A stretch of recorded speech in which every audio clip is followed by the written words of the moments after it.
I get the feeling that as individuals, we are not really meant to like live on the day to day chasing money. It's not really an interest to us, but it's still a requirement of living life in this society. So that's kind of like where my head is so far as the type of shit that I want to talk about today. Okay. Starting off with a question. Shoot. I'd like to know the last time or the most recent time that you were stress-free or had the least amount of stress that you can remember. The least amount of stress. That's tough because I think that we live in a society right now where like, you have to hustle as a freelancer, as a creative, and we also live in LA. And I, for the majority of my adult life, have been working jobs that require that hustle. You know, like whether it was in hospitality or as a production assistant, you're always looking for that next job, that next shift. So I'm not sure that I've ever truly been 100% stress-free because I think in the back of my head, I'm thinking, okay, how am I going to make my car payment? How am I going to make rent? How am I going to pay the state of Massachusetts the federal taxes because the way my financials is set up? There's always something in the back of my brain that's like, okay, I have to like push to make or meet this need. I think I have moments where I can like breathe and like it'll just get done when it gets done when it's meant to. Yeah. But to be honest, I can't really remember a time where I was like just completely stress-free, feeling confident about every aspect of my life. Yeah. Perhaps, I mean, I'm cool with going back, you know, Back. like high school, middle school, Wow. you know, because I can say from on my end, it's kind of similar to you. It's like I have bouts of lack of stress. However, you know, and this is something that we were talking about yesterday. Lack of stress? Yeah. Yeah. Yeah, bouts of lack of stress. Okay, I got you. And it was something that we were kind of talking about yesterday about how I have a very stable job that pays a fixed salary. It still drives me crazy, but as a result of the stability, I'm allowed to not have to worry about where my next paycheck is coming from. Right, yeah. Instead, it's just like focusing on other, you know, Maslow's hierarchy of needs. Now that I'm thinking about it, I think the last time that I felt pretty stress-free, I was working on Our Flag Means Death, and it was the first time that I was paid pretty well. So, and that was like a couple month run of the show, and I had my friends on set, and the cast was super cool. And I think at that point, me and my ex back then were doing good, and I was receiving those paychecks, and it was summertime on the WB lot. Just frolicking through all those different sets. I think that probably might have been the last time that I felt somewhat stress-free. Yeah. That wasn't too long ago. No, maybe 2 years ago. Yeah.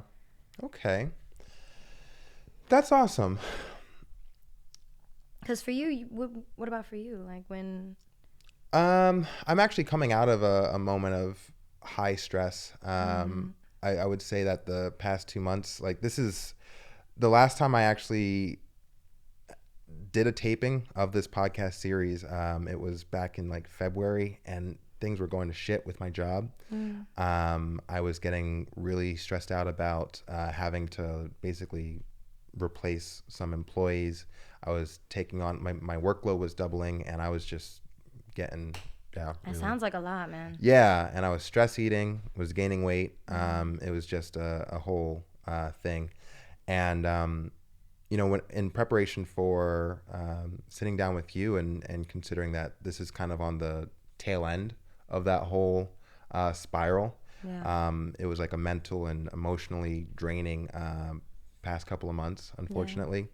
But sitting down with you and actually considering, I don't know, I think I just want to play with the concept of what we would be doing as individuals if we didn't have to fight for Fight for our lives. yeah, like dead serious, because like the way I'll break it down, like you're a very talented artist, you know, and I'm an artist who has talents in other ways. And You're very talented as well. Stop playing. thank you. And we don't really have the opportunity to express it as often as we might like. I fucking. Oh, can I swear? Yeah. I think ideally, like, if I could, I would be making money off of my art in a way that doesn't feel like stressful or that I'm selling out, but also in a way that, like, I have the ability to, like, wake up and curate my day around being creative. If that were, and it is a reality that I am trying to fight for and to build for myself, but if that's where I'm going, that I really, really, really hope that's true, because this, like, hustle is draining and I'm tired and I'm only 34. I get it. Well, I think it would be a really cool opportunity to kind of perhaps get a little specific about what that might actually look like, you know? Because one thing that I actually consider is the fact of, like, to actually visualize the type of future that we want for ourselves. It's a lot easier to head towards that direction if you have a clear idea as to what it would look like. So when it comes to, like, if our primary source of income is our art, well, I mean, of the many things that you're capable of doing, what would be the thing that you would really like to be doing? I think writing, for sure. Okay. Either, like, short stories or articles or poems. I think that would be cool. Yeah. Voiceover acting in general, directing. And mind you, all of those things are going to come with their own little stressors. Yeah. And But I'm at least aware of that. But I would be grateful for those stressors, Right. versus the stressors that I'm dealing with now. Yeah. Yeah. I would take those stressors. It's like the stress that you've chosen for yourself, as opposed to the stress that we're kind of forced to right. live through, you know? So I What definitely. about for you? Something similar.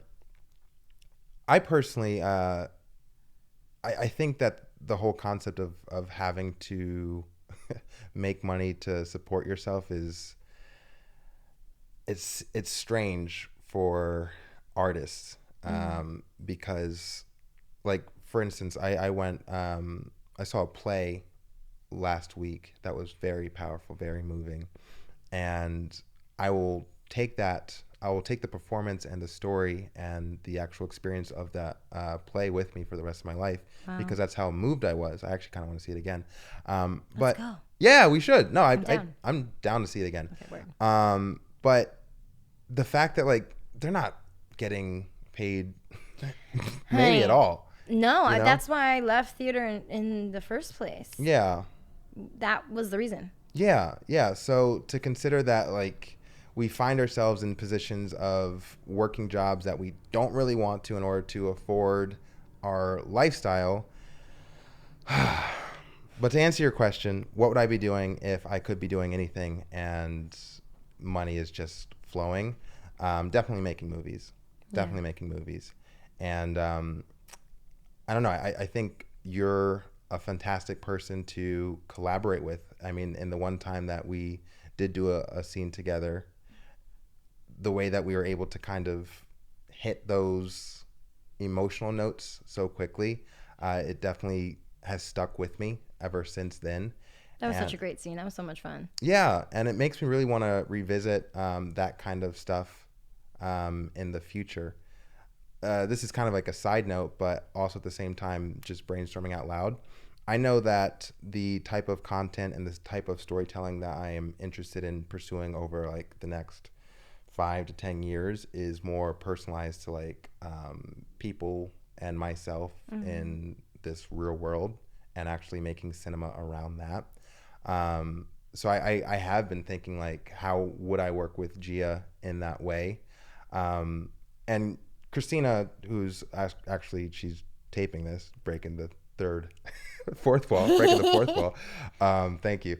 I've already kind of spoken to her about it, but I have this concept of taking these podcast series and actually turning them into something similar to something that you would see on, like, let's say HBO Max or AMC, where instead of us using these microphones and these two cameras, it becomes more of like a real experience where the taping's over and now we're just kind of existing in the same space together, having a conversation that extends beyond the thing that we're talking about right now. Similar to kind of how last night went when we were hanging out at Thor and Monica's place, who I actually intend on inviting on here. But sort of that scene, only cinematized, if that's a word. I love that. Yeah. So like that's kind of where I want to head to. Let's freaking do it. Yeah. I that's the plan. So yeah, cool. But something that we talked about yesterday, we were getting pretty specific. I know. Yesterday, which was really great. And shout out to Thor, because I don't think I had asked myself those specific questions. I'm not sure I wanted to. So essentially, for the people at home, we were talking about finances, and getting specific about what we thought our retirement would look like, and throwing out numbers as to what we would need to be able to live comfortably after retirement. So getting real specific about what it is that we want, I think will then kind of help us envision that path, and then eventually like build that path and go down that path.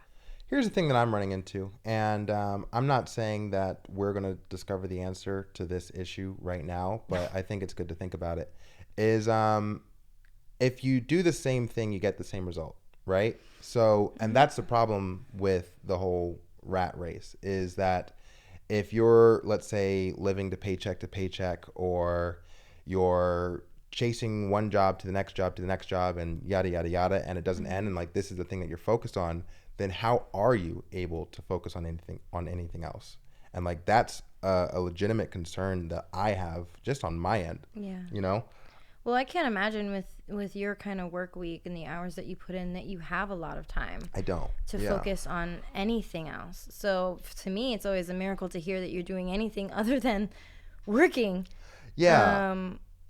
But it's like sheer freaking strife. I don't know. It's just blood, sweat, and tears. Yeah. To make those like few hours that you have, not even few, like maybe 3 hours that you have at home after work to write or to read.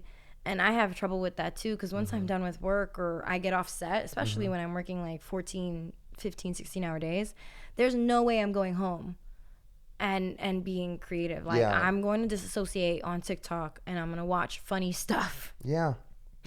Because like there's no way. Yeah. I can't manage. And that's why I'm really glad that I'm in this transition right now, and trying to find more of like a 9 to 5, 9 to 6 situation, just so that energetically I can open myself up. I feel like this week already, like it was my first week. Yeah. This week already, I'm like, wow, I feel like a different person.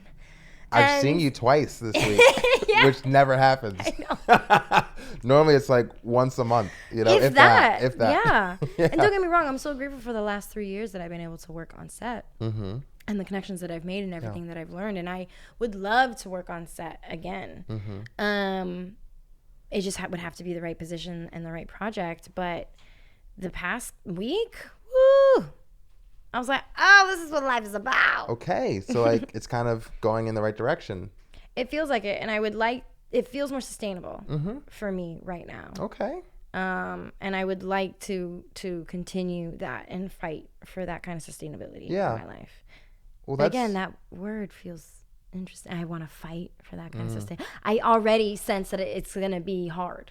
Yeah, I get that. But at least let's like focus on the positive, like the fact that you're aligning yourself with like, this is the way to go. This is the direction that you want to go in. And I mean, that right in and of itself is a win, you know, and the fact that you're kind of in this space.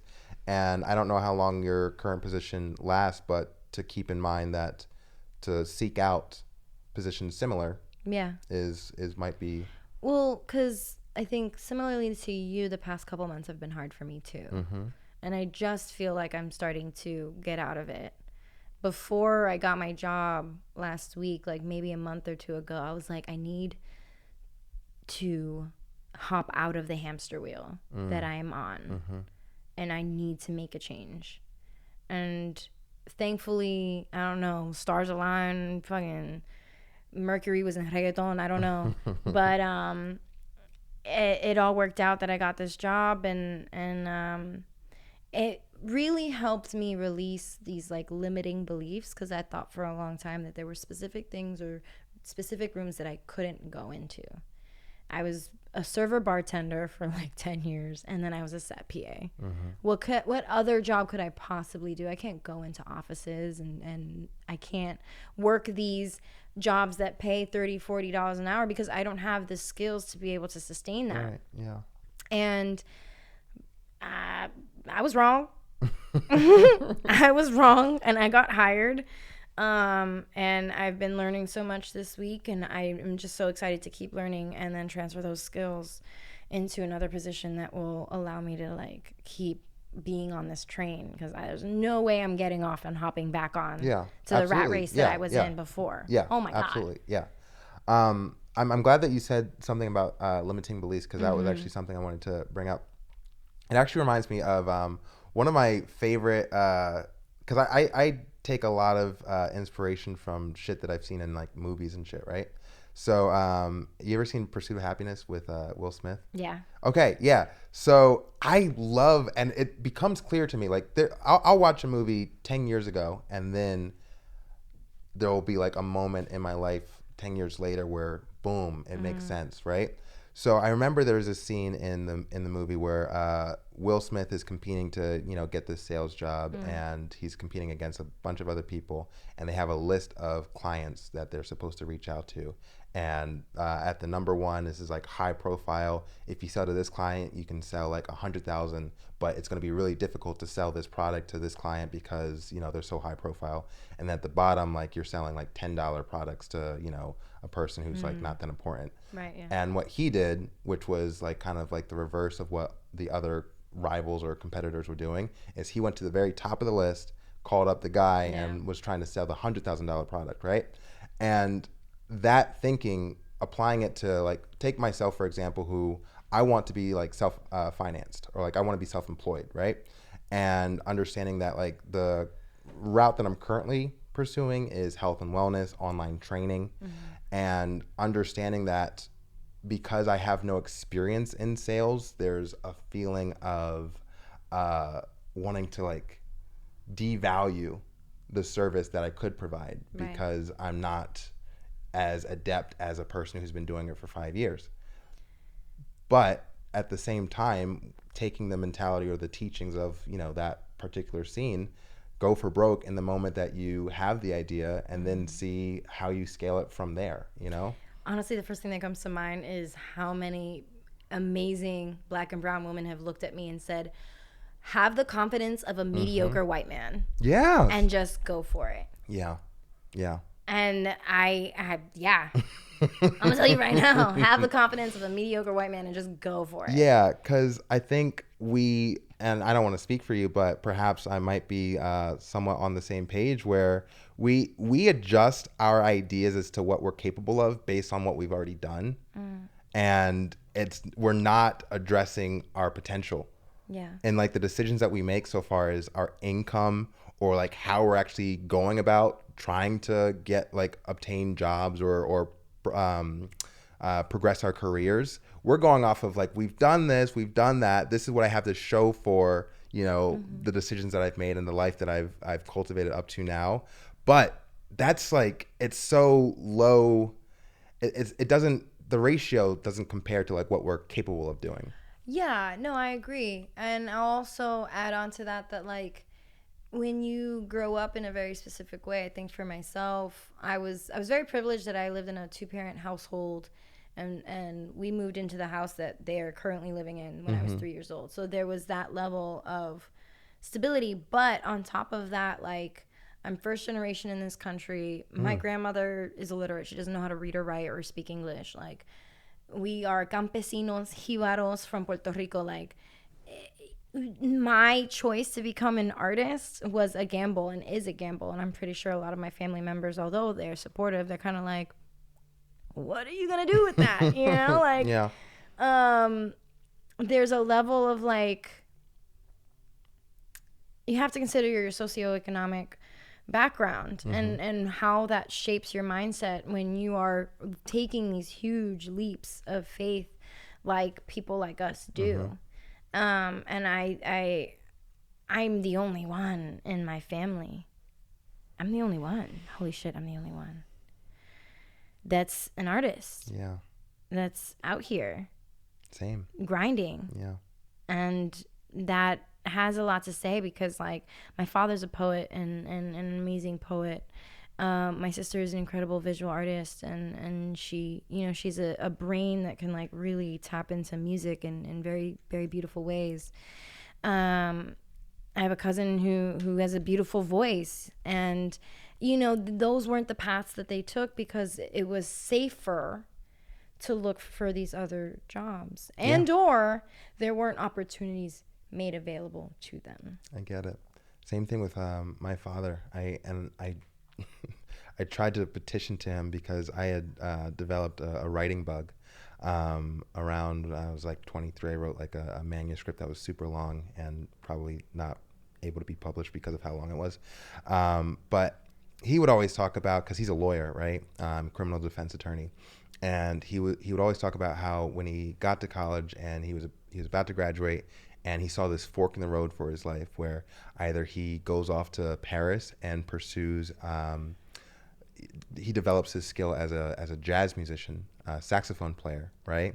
Or you go the safe and narrow route, which was law school. And he would always talk about it, like, throughout my childhood, as, you know, that was a defining moment in his life. And fortunate to him, he loves his job. He loves being a lawyer. That's awesome. Yeah, so it kind of makes that whole process a bit simpler. But what if he hadn't, you know? Yeah. What if he had made a choice that he ended up regretting for the rest of his life? Had I been him, I would have gone to Paris. Yeah, of course. Yeah. Same. That's why we're here. Because... I'm still trying to go to Paris. Yeah, absolutely. Well, do you think that there was a different option similar to the same one? For me? Yeah. There was never another option for me. Same. I was always going to be an artist. Yeah.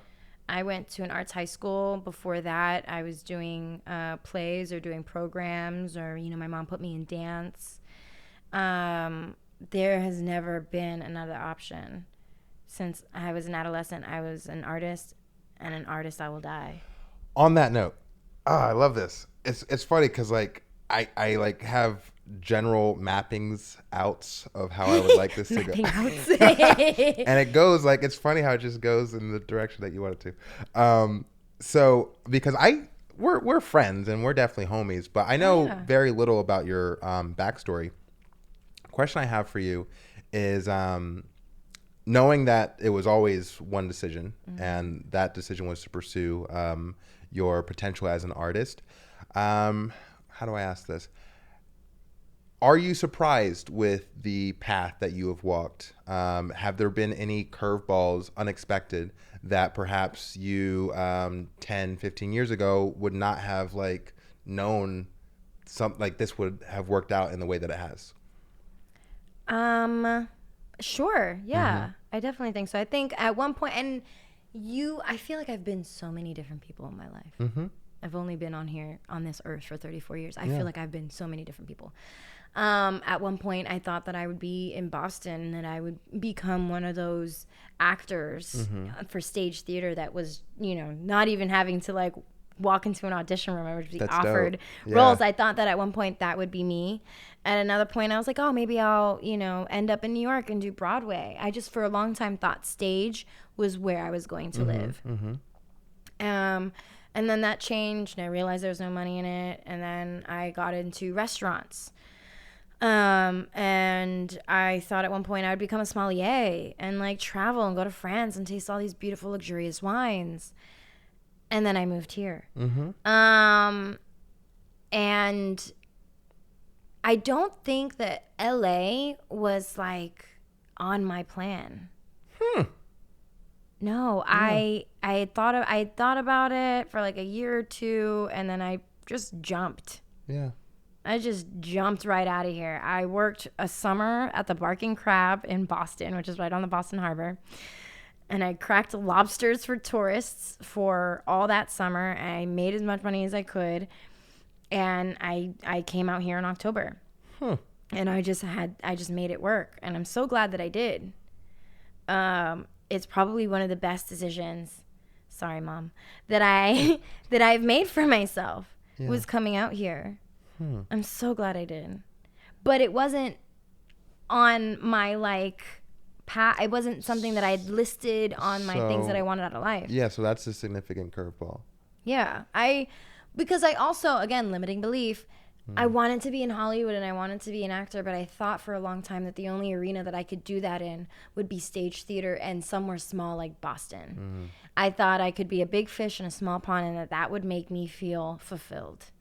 And not to say that I left Boston as a big fish whatsoever. Yeah. But I had a moment where I was like, ooh, that's not what I want. And then I had to shift and change and figure it out. And I said, you know what? I'm going to go to the big pond and I'm going to be a little fish and I'm going to figure it the fuck out. I dig that. So here we are 5 years later. Was LA always on your list of, I'm going to LA, or was like New York or Chicago? Like what? Yeah. All right. So I'm going to say a thought out loud and then cause I have multiple. All right. I'm saying the word love life. Love life. So I can circle back around to it. So now we've both heard love it. Life. And if I forget, then you could just... Okay. All right. To answer your question, yeah, LA was always. Okay. It was actually, not to bore you with the story, but it was ingrained in me that I was an actor before I even knew that I wanted to be an actor. Okay. And the fucking story is, it's old to me because I heard it all the time. I want to hear it. All right. So we're getting on a plane. Who the fuck knows where we're going? But it's the family, mother, father, my older brother, Nick, and me, right? And I'm 4 at the time. My brother's 6. And the stewardess, we're getting on the plane, and the stewardess says, she says to Nick, and how old are you? And Nick says 6. And she goes like, oh, and how old are you, young man? And I say 7. And Mom and Dad, they were like, oh, we knew right then that you were destined to be an actor just from that one interaction with the stewardess. To me, it was just like, I'm just lying. Did you like put on a 7-year-old... I just said 7. Yeah. It was literally just 7. That's how they tell the story. 7. Yeah. And they're like, you're an actor. And then as time progressed, every time I cried, if like I actually hurt myself, I would like run up to my mom and say, Mom, like I'm hurting, I'm crying, look at me, like please make me feel better. And she would laugh and say, oh, Sean, you're such a good actor. And and I'd be like, okay, I guess I'm acting. And at the time that I'm crying, I'm thinking I'm actually crying. But then she would say I'm acting, and then I'd stop crying and convince myself, oh, yeah. Wow, acting. The reverse psychology on that one. That's so cool. Though. I don't even know if she was doing that intentionally, just maybe to get me to... Maybe. I don't know. But ever since then, acting has always been the thing. There was like one day where I considered being a firefighter that lasted for like an hour. Really? You were like, and I'm done with this idea. Back to acting. Yeah, it was always acting. You could still become a firefighter, just that was an in hour. A show. Yeah, that's exactly. Yeah, I feel like there's not too many black firefighters out there. At least it's not depicted that way. There's a show. Oh God, I don't know the name of it right now, but I definitely know that there's a black firefighter actor on that show. Chicago Fire. Maybe Chicago FD. I know exactly what you're talking about. Yeah, I had a friend who was like one of those Shonda Rhimes.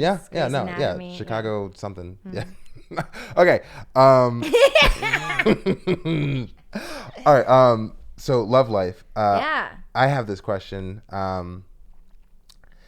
So how has...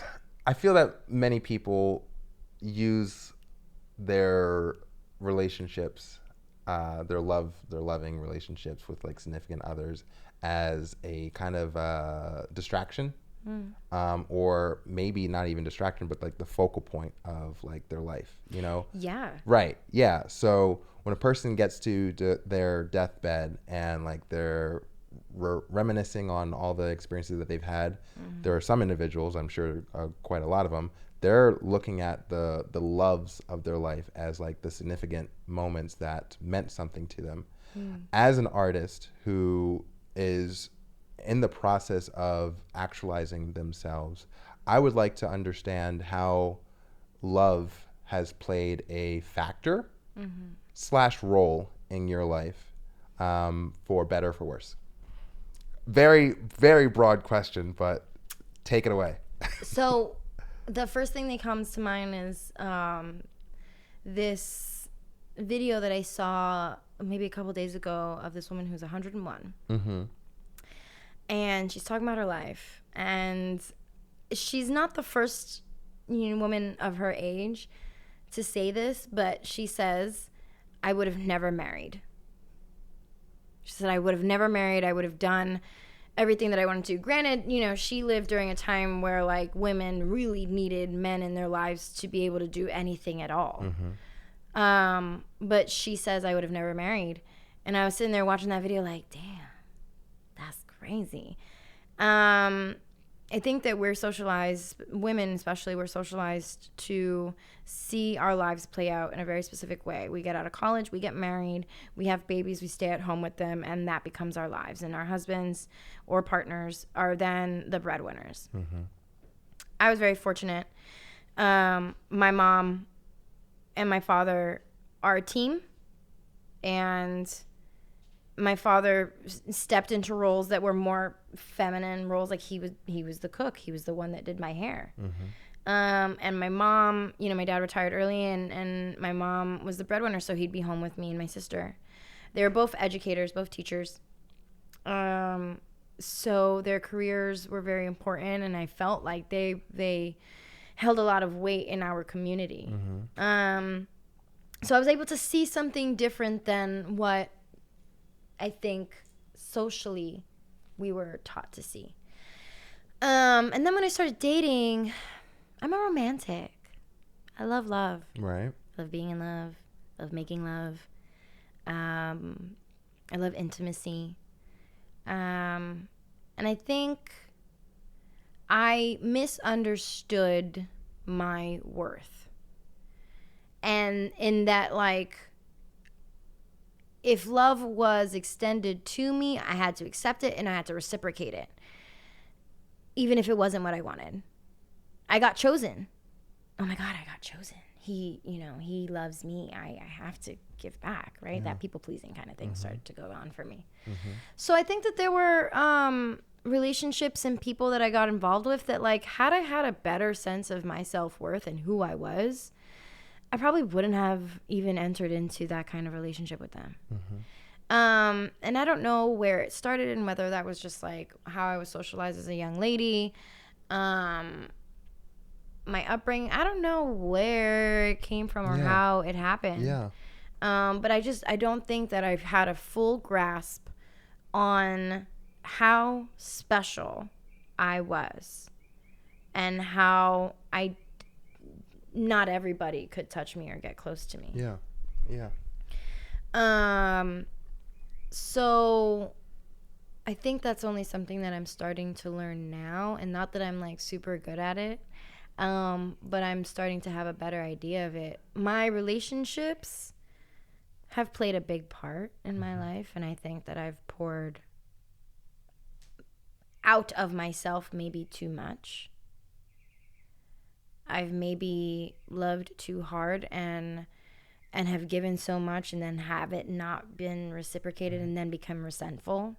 Instead of being like, oh, you don't want to give me what I want and what I deserve? Okay, bye. That's what I should have done many a times. I find that I don't think you're alone in occurrences like that happening, where I think there's this innate desire to make things work, as opposed to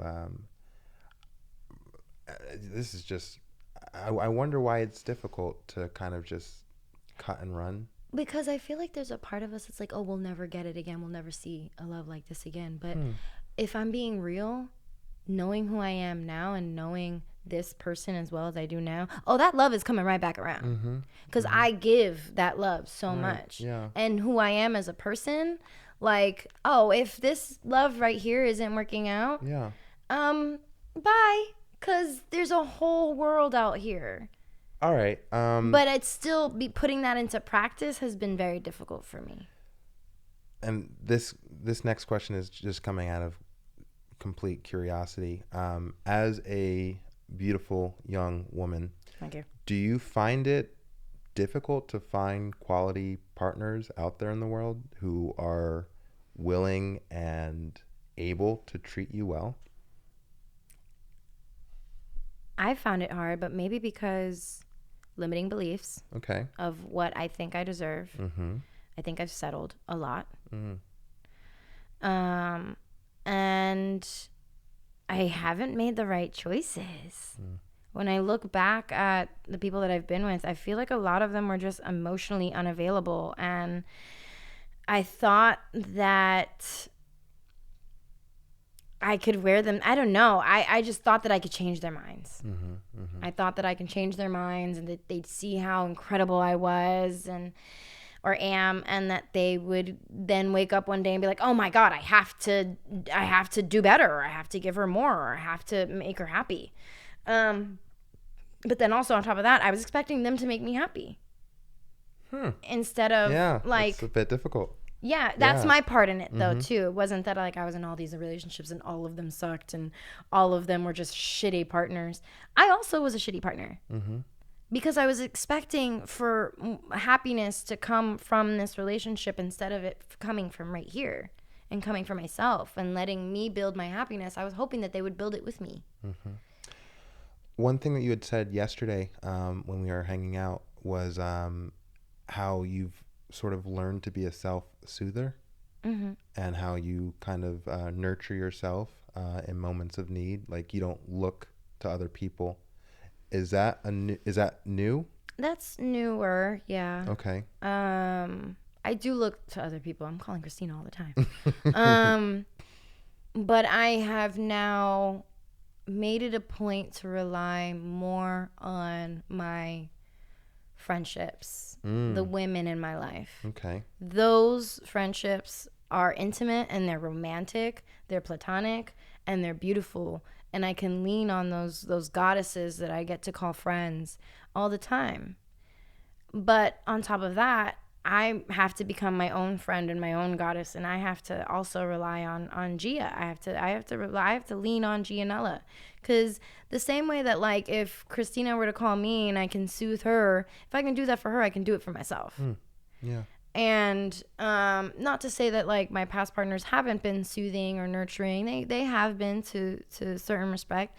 But I have to learn how to do it on my own first. It's funny, my father used to say that when I was little and I was learning to walk, that I was one of those kids that just like, no, I want to do it by myself. I want to do it by myself. And that he just had to learn to like let me do my thing. And then as an adult, again, if I wanted to do something that they maybe weren't agreeing with, he just knew to let me do it on my own. And I'd either come back and be like, that was great, or I'd come back and be like, oh, I fucked up, you were right.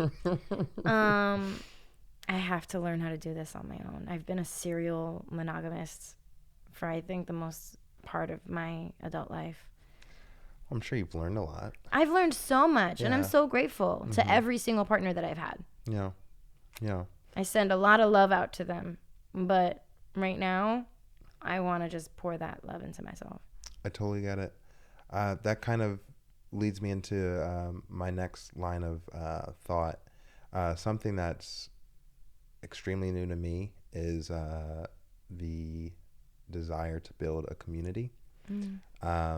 When I was young, I didn't really have much faith in the concept of friendship based on certain experiences that occurred when I was a kid. So I literally just adopted the mentality that people just want things from you, and if you don't have anything to offer, then you're not really of use. So when it came to interacting with people, I'm always asking the question, like, what's the thing of value that I can get or that I can give in order for them to want something?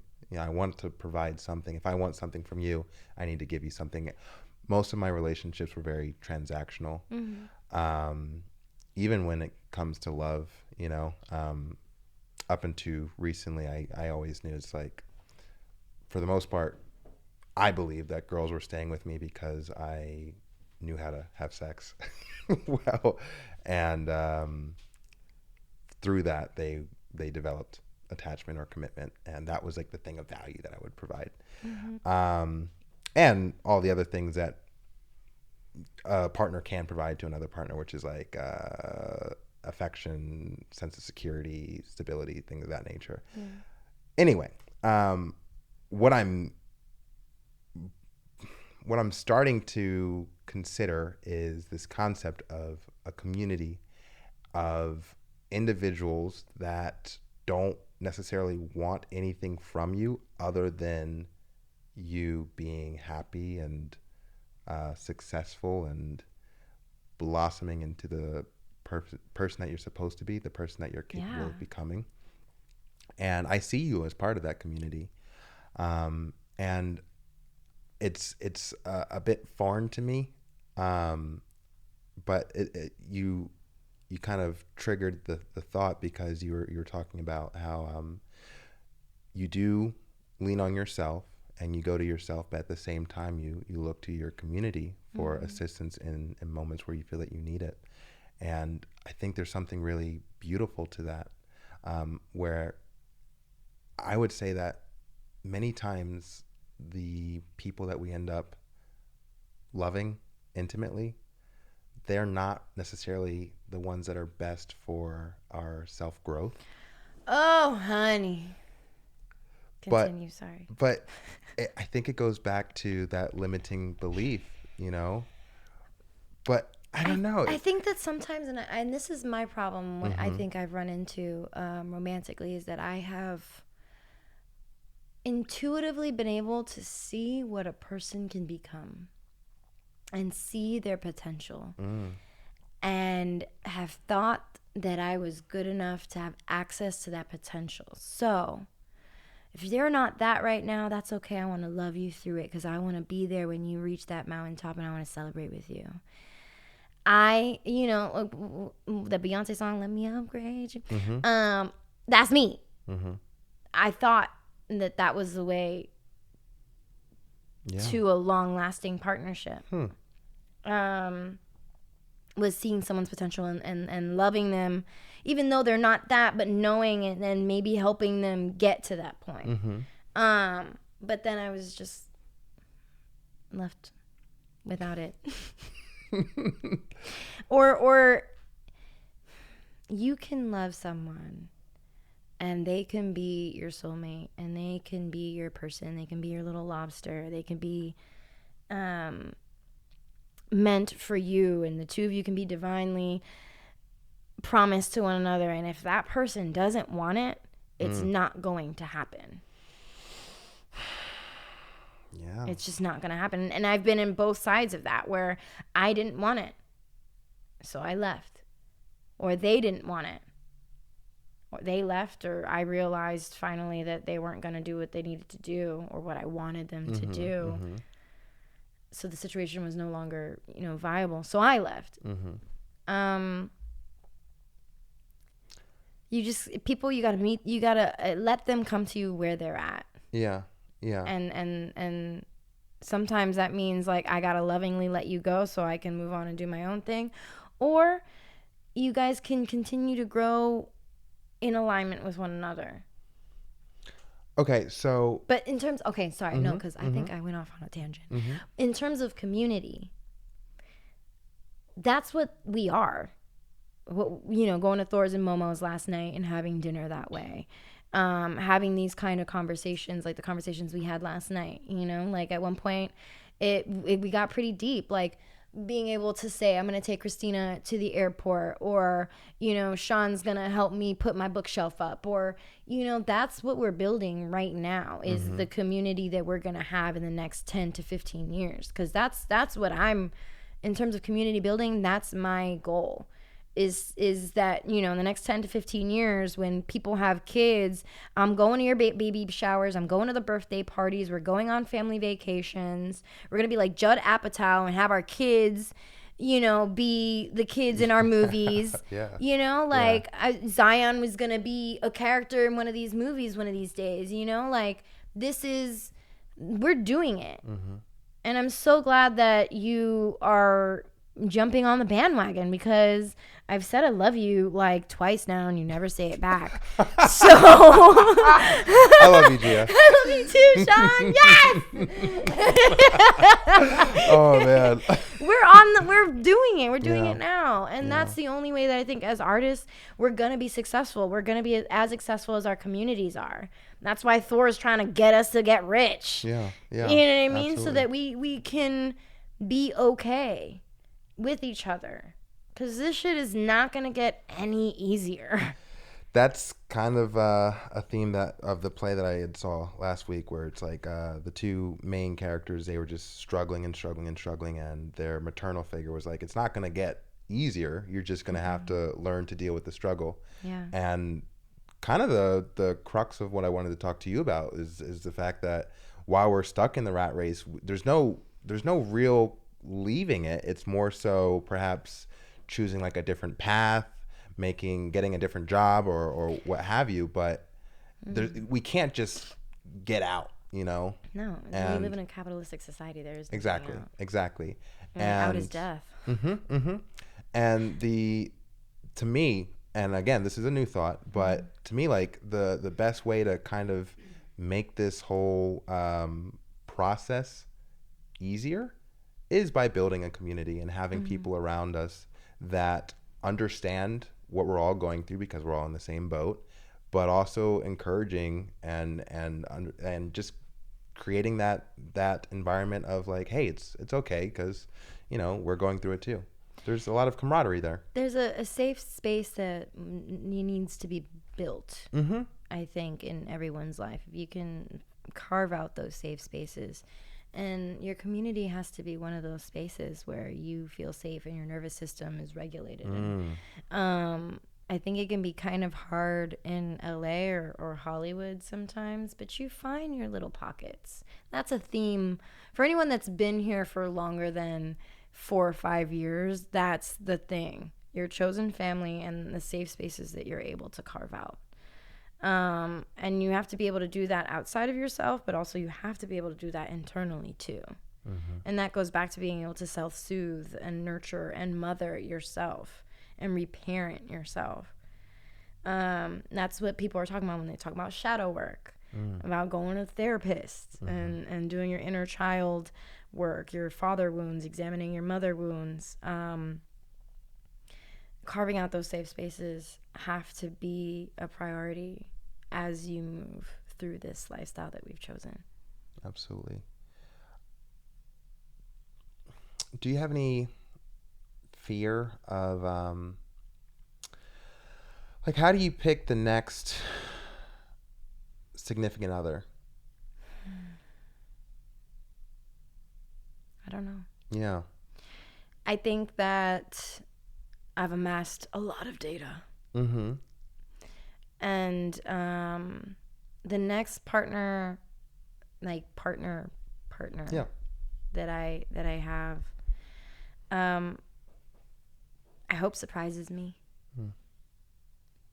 I hope I don't have to beg for certain things. Let me ask you this. Do you think that you'll do the same thing again, where you'll see their potential and then focus on... I might. Okay. I might, but then if I do that, then that's not gonna be that's not gonna be the partner. I really want to avoid that. Okay. I don't know. And I'm not sure that I want to put a lot of time in thinking about it. I take that. Yeah, because I feel like I did that a lot. I'd leave one relationship and then fall into another and fall into another and fall into another. And right now, I think that fuck it. I'm tired. Yeah. Yeah. Well, I definitely understand that. This is, I mean, for the amount of time that I've known you, this is, I see like an evolution to you, you know, in this specific moment in time, I see you are growing, outward, you know, and it's very exciting to see. It's actually, it's funny that I'm just now saying this because I've been thinking that for some months now. Dating back, yeah, it dates back, but it has been exciting to see, and every time I see you, I am excited because I see a person who's living in the moment and is truly growing in a direction that to me appears very positive. Thank you. And it's like, what else can you ask for, you know? I don't know. Yeah, seriously. I don't know. I think if I continue on that path and just keep growing for myself and being the person that I want to be instead of like who I think my partner needs or who I think this person that I want to be my partner needs or wants, if I can just throw that out. Yeah. You know what? I heard somewhere, I was listening to a podcast. God damn it, I can't remember which one. This woman asked her friend, who would you be? What is it? Fuck. I'm losing it. Who would you be? Unapologetically? No. Uninterrupted. Who would you be if you were uninterrupted? And I was like, oh my God. Damn. I don't think that I've been thinking about this question since I heard it. Who would I be if I were uninterrupted? And my first thought is I'd be bigger and bolder. And that's the question that I've been thinking a lot about lately. That's who you would be if you were uninterrupted. Who would I be if I were uninterrupted? Yeah. I don't think anybody's ever asked me that. I think it's a really great question. I think so too. So it's been rolling around in my head. Who would I be if I were uninterrupted? Like even like if I didn't interrupt myself. Damn. That's a good one. Yeah. Yeah. That's definitely a good one. So I'm trying to find that answer. I'm trying to be that girl, that woman, that person. I relate. I notice it's weird on my end. Like I tell myself that I've always been confident. I tell myself that, and it's a belief that I have when I go back and think about the experiences of my life. I don't do things because I lack confidence. I don't do things because I don't want to do them or something. And I absolutely see that. Yeah. You're a very confident person, but not cocky at all. It's Yeah. just, I am. Right. You are. Yeah. But now, and again, this is within like the past several months, it's changed where it's now I just want to do things. I want to do things. Whereas before I would just kind of sit and think about how much effort it would take to do something or engage with people. Even engaging people felt like effort. That was something I was not interested in putting into. But now it's just like I have this desire for like an expenditure of effort and to do it as often as I can into the right places, you know. Would you say that you yearn to be fulfilled? Certainly. Yeah. And to take that, who would you be if you were uninterrupted? If I were to apply that to myself, it's very similar. I have it within me now to exhaust myself of all creativity, all physical capacity, emotional endurance. Like I just want, and I want to do it like repetitively. You know, I would like to do it every day if possible, you know, whereas each day as I'm lying my head down to sleep, I got nothing left, you know? Yeah. And that's what I want for my life, as strange as it sounds. No, it doesn't sound strange. You want to put effort into your life and the things that make you happy and the things that drive your passion. Yeah. You don't want to go to bed with, oh, fuck, I could have done this or I could have done that. That makes a lot of sense. I do also pose the question, how do you rest while in that space?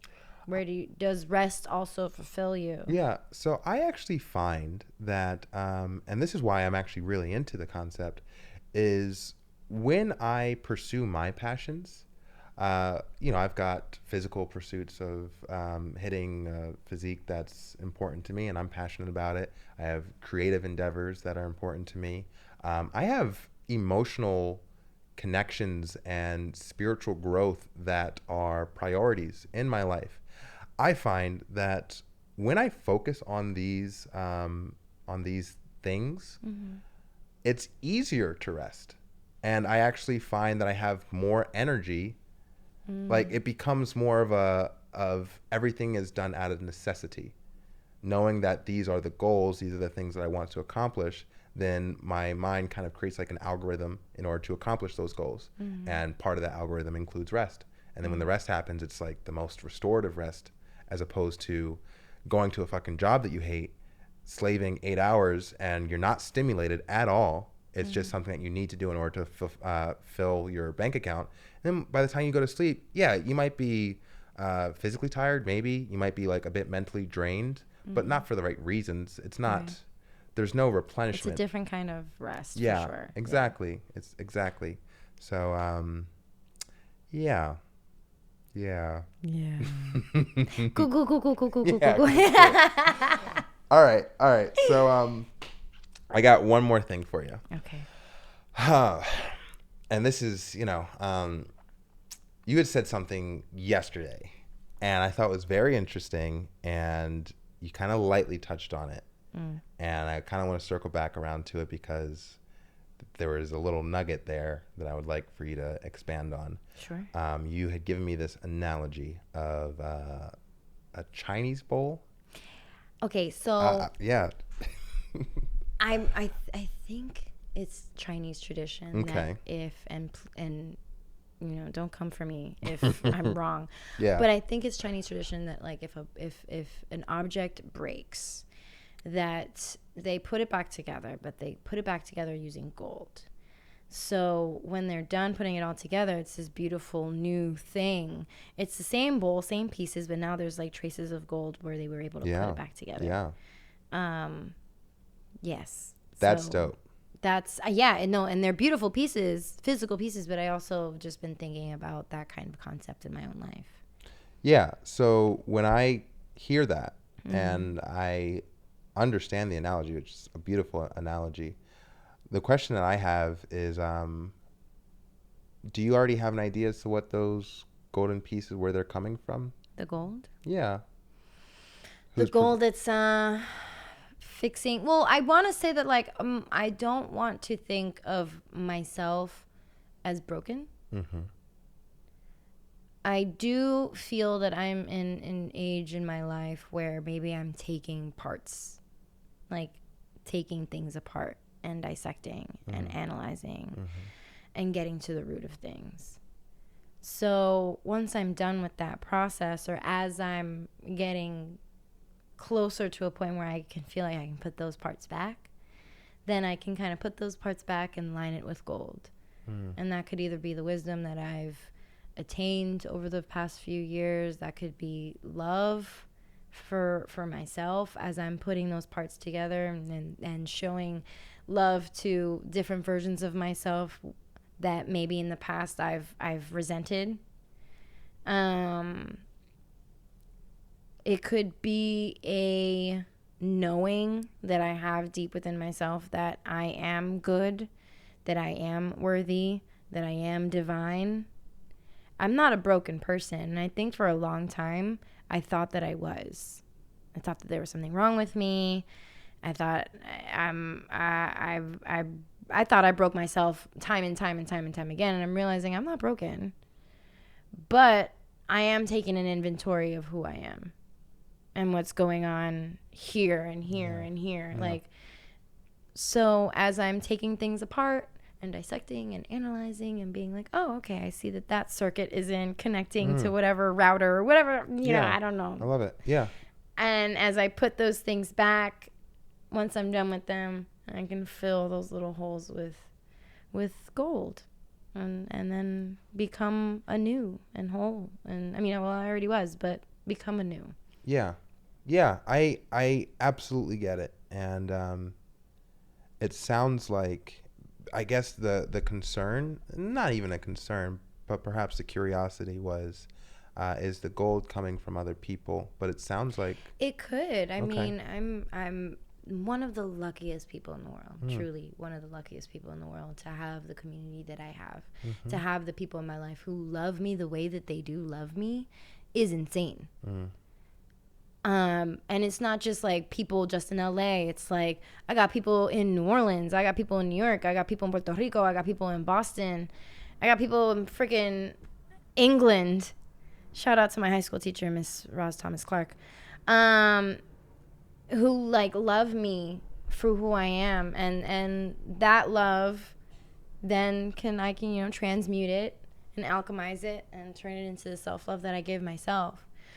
The reason why I brought that analogy up last night was because I was using it within the context of like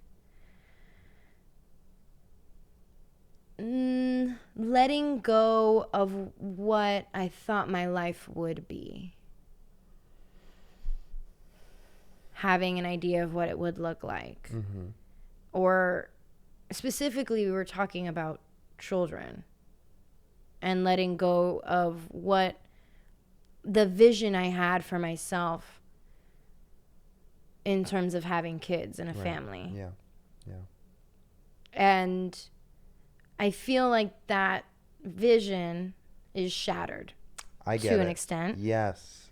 Yeah. And I'm going to make a new one. Yeah. And it'll be the broken bowl with the beautiful specks of gold holding it together. I appreciate this.